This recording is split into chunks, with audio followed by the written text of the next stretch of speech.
ఉద్యోగుల ఆశలు, సామాన్యుల ఆకాంక్షలు, ఇన్వెస్టర్ల ఎదురుచూపుల మధ్య ఇవాళ బడ్జెట్ ప్రవేశపెట్టనున్నారు కేంద్ర ఆర్థిక మంత్రి నిర్మలా సీతారామన్. వరుసగా 7వసారి బడ్జెట్ ప్రవేశపెడుతున్నారు. కేంద్రం బడ్జెట్లో ఎవరికి మేలు జరగనుంది, ఎవరిపై భారం పడనుంది అనేది మరికొద్ది గంటల్లో తేలిపోనుంది. హ్యాట్రిక్ విజయంతో కేంద్రంలో అధికారంలోకి వచ్చిన మోడీ సర్కార్ మూడో టర్మ్లో తొలి బడ్జెట్ను ప్రవేశపెట్టబోతోంది. 2019 నుంచి ఆర్థిక మంత్రిగా ఉన్న నిర్మలా సీతారామన్ వరుసగా 7వసారి బడ్జెట్ను ప్రవేశపెట్టబోతున్నారు. ఇంతకుముందు వరుసగా 6 సార్లు బడ్జెట్ ప్రవేశపెట్టిన ఆర్థిక మంత్రిగా మొరార్జీ దేశాయ్ పేరు మీద ఉన్న రికార్డును ఆమె బ్రేక్ చేయబోతున్నారు. అయితే అత్యధిక బడ్జెట్లు ప్రవేశపెట్టిన రికార్డు మాత్రం మొరార్జీ దేశాయ్దే. ఆయన 10 సార్లు బడ్జెట్ ప్రవేశపెట్టగా చిదంబరం 9 సార్లు, ప్రణబ్ ముఖర్జీ ఆర్థిక మంత్రిగా 8 సార్లు బడ్జెట్ను ప్రవేశపెట్టారు. వికసిత్ భారత్ లక్ష్యంగా తాము ముందుకు వెళతామని ప్రధాని మోడీ పదే పదే చెబుతున్నారు.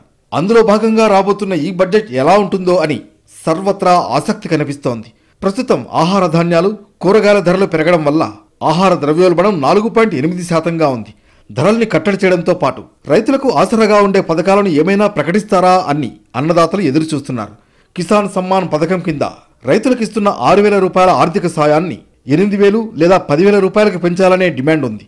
ఇన్పుట్ సబ్సిడీలు, కనీస మద్దతు ధరల పెంపు, ఉపాధి హామీ పథకానికి నిధులు పెరగాలని వ్యవసాయ రంగంలోని వారు కోరుకుంటున్నారు. దేశంలో నిరుద్యోగం పెరుగుతుందనే ఆరోపణలు ఉన్నాయి. ఉపాధి అవకాశాలు పెంచడం కోసం స్కిల్ డెవలప్మెంట్ ప్రోగ్రామ్స్ చేస్తున్న కేంద్రం ఉద్యోగాల కల్పనపై దృష్టి సారించే అవకాశాలున్నాయి.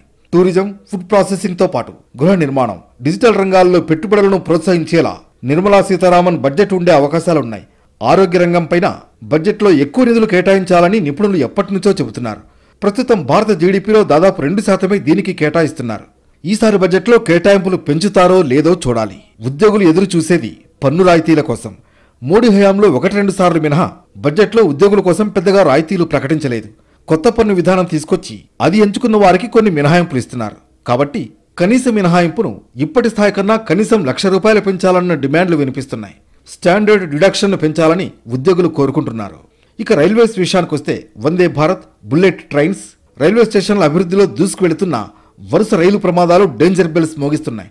చాలా మార్గాల్లో కవచ్ వ్యవస్థ లేకపోవడం, సిబ్బంది కొరత ఆ శాఖను వేధిస్తున్నాయి. రైళ్ల వేగం పెరిగినా స్లీపర్, జనరల్ బోగీలు కిక్కిరిసిపోతున్నాయి. రాబోయే 2 ఏళ్లలో 10,000 నాన్ ఏసీ కోచ్లను అందుబాటులోకి తీసుకురానున్నట్లు రైల్వే శాఖ మంత్రి అశ్విని వైష్ణవ్ ఇటీవల ప్రకటించారు. అందుకనుగుణంగా ఈ బడ్జెట్లో కేటాయింపులు ఉండే అవకాశం ఉంది. కేంద్ర బడ్జెట్పై ఏపీ, తెలంగాణ రాష్ట్రాలు చాలా ఆశలు పెట్టుకున్నాయి. విశాఖ ఉక్కు కర్మాగారానికి కేటాయింపులు పెంచాలని, ఈ సంస్థను ప్రైవేట్ పరం రద్దు చేయాలన్న డిమాండ్ ఉంది. ఇక మౌలిక వసతుల అభివృద్ధిలో కేంద్రం వాటా పెంచాలని కూడా కోరుతున్నాయి. అలాగే ఓడరేవుల అభివృద్ధి వేగవంతం కావాలని, భోగాపురం ఎయిర్పోర్ట్ నిర్మాణం త్వరగా పూర్తి చేసేందుకు కేంద్రం సహకారం కావాలని ఏపీ కోరుకుంటోంది. అలాగే సెంట్రల్ యూనివర్సిటీ, పెట్రోలియం యూనివర్సిటీలకు నిధుల కేటాయింపులు కూడా జరగాల్సి ఉంది. ఇక తెలంగాణలో మరిన్ని పారిశ్రామిక వార్డులు ఏర్పాటు చేయాలన్న డిమాండ్ ఉంది. సింగరేణికి కేటాయింపుల పెంపు, ITR corridor, Kazipet railway coach ఫ్యాక్టరీపై నిర్ణయం తీసుకోవాల్సి ఉంది.